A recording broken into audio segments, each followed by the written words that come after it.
Does quality of touch matter when you're on a date or hooking up? I'm Kathy Bertoli from theintimacydojo.com. I'm Yoni Alkan from elementsofsexuality.com. I'm Dr. Liz from sexpositivepsych.com. I'm Caroline Carrington from Jewel in the Lotus Coaching. I'm the token librarian who is off screen. Which is a sexy librarian. Yes. Sexy, sparkly librarian. And so it's New Year's Eve, and we were having this great conversation while we're like... Diana Byers, 2016. Yeah. And we wanted to capture some of these thoughts and ideas. And we were talking about how you were saying how the quality of the touch helps you indicate what you want to do. But I think there's a lot of people out there, I know I've dated some of them, that no one's ever helped them connect the dots. We're kind of expected, you just know. Right. You get a little education behind the bleachers in the 7th grade. Someone's reading. I literally remember the chorus teacher's daughter had one of those dirty books. Oh. It was like, romance book with dirty scenes in it, and we were all reading it and like trying to figure out sex. And I mean, that was the whole of my sex education besides the like the birds and the bees talk. Yeah. How do people know how to give higher quality touch? Oh, don't worry, guys learn from porn, so Yeah. that's way better. Well, and a lot of We a can lot of make young- sure that a lot of young women these days learn from porn too. Yeah. And that's it's true. The thing I've heard said by a lot of different sex educators is learning how to have sex by watching porn is like learning how to drive by watching The Fast and the Furious. And technically they're driving, but most people don't drive like that. Hopefully. And they acting in porn. Like, That's nobody has sex Well, they in get those they get angles. their foreplay off screen. Yeah. They're Now, foreplay off screen, Editing. having been to a party at King.com, right, when they have their upper floor parties, you get to see what actually happens when they're filming a porn. And there's all sorts of breaks that they take to, like, have a snack and drink some water, chat with each other, come over and say hello, right? It's not what you think it is. You mean people don't just jump the pizza guy? No, unfortunately. I mean, I've had some pizza guys that I would have jumped, but no, that's not generally acceptable. So how do you define the quality of touch when you're being romantic or sexy with someone? Well, in our previous video, I was actually differentiating between the intention behind the touch Right. and the quality of touch. So for me, there's dead touch with touching without any intention. Yeah. It's just, You put your hand on. yeah. And it's just not going anywhere, and there's no finesse behind it. And when I teach, I'm talking to people about looking at how firmly or how lightly you're touching. I'm already putting sexual energy into that. I did not get permission before we started. It's a whole to fill that. Yes.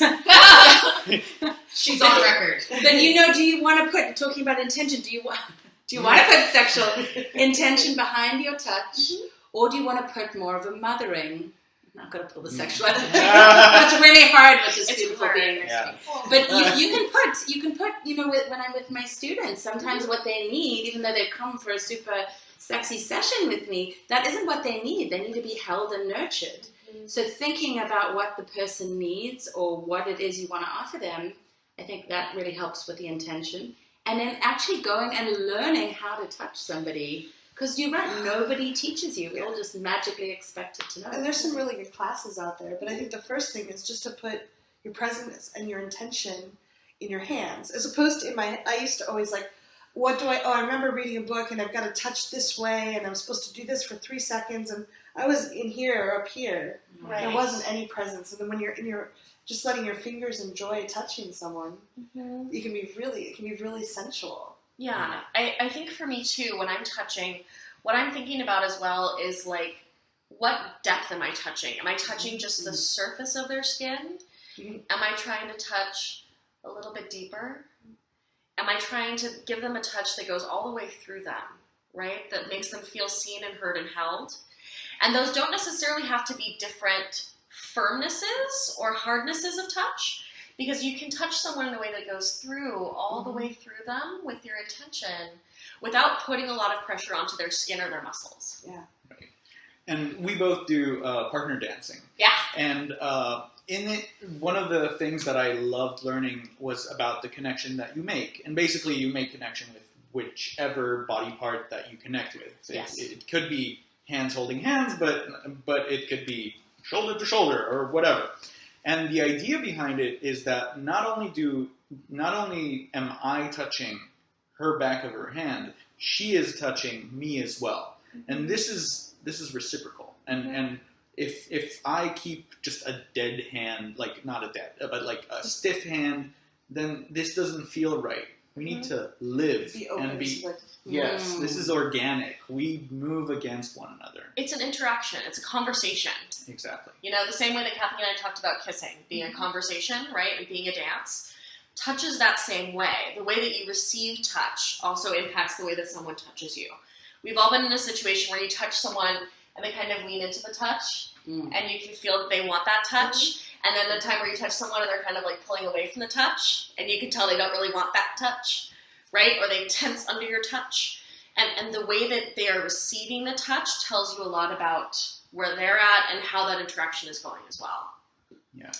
Something else that I find can be really fun to play with is there can be like you in the giving role and somebody else was receiving. But what if you blur those lines a little? Because so often we can be like, oh, well, it's their turn and then it's my turn.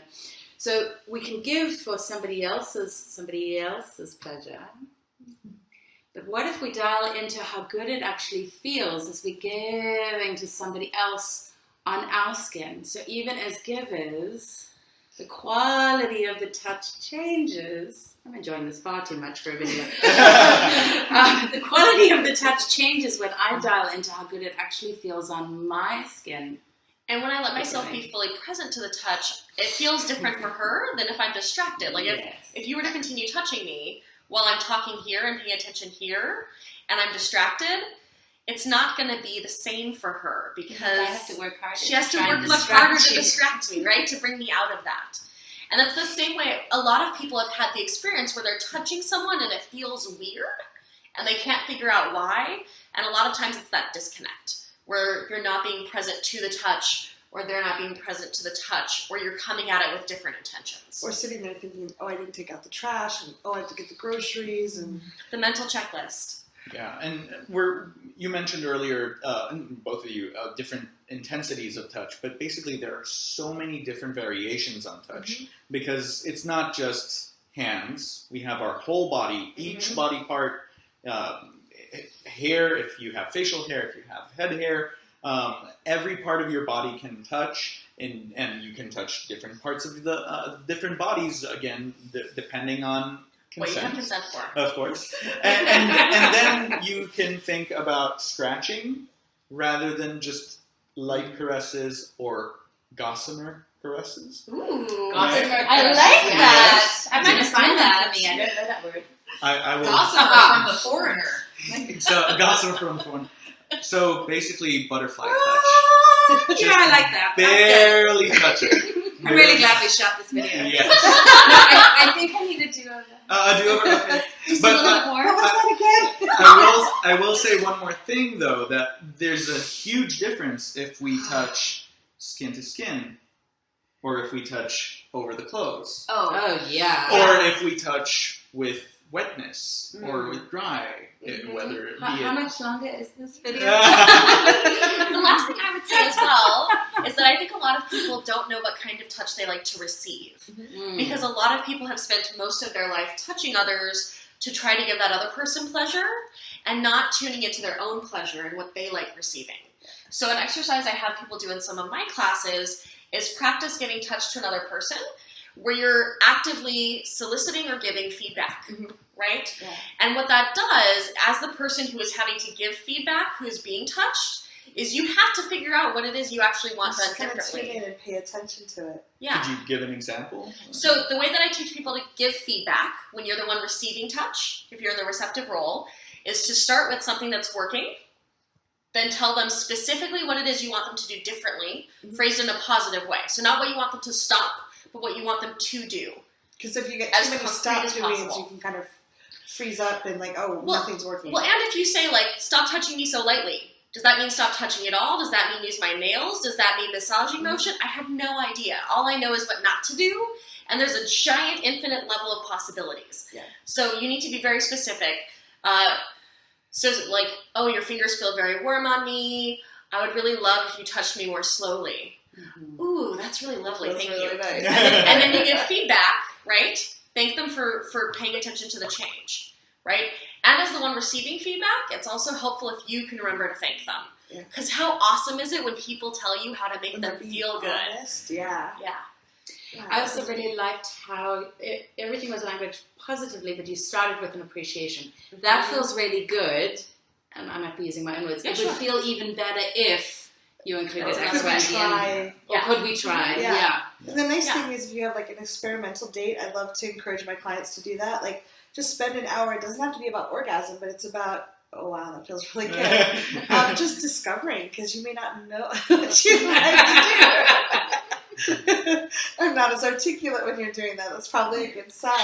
So I'll just pick this up and you continue. And say that, oh no, that will not go well. He's gonna lose all words. This is the mindfuck portion of the video. So I will say this though, if you want to practice touch, you have professional cuddlers. I'm with cuddlist.com. You can go check it out. You have cuddle parties. Yeah. You can go. I'll soon be cuddleparty.com. Yay. Yeah, I'm Yeah. working on my certification. Yeah. Go and cuddle with people with consent. Go cuddle with people and learn. Somaticas, people Yes. who do dakinis, right? There are so many different Yes. professions that will Yeah, help you practice exactly. your touch. And you can practice that. The cuddle parties don't have to be sexual. No. You can be just enjoying the touch and learning about your body.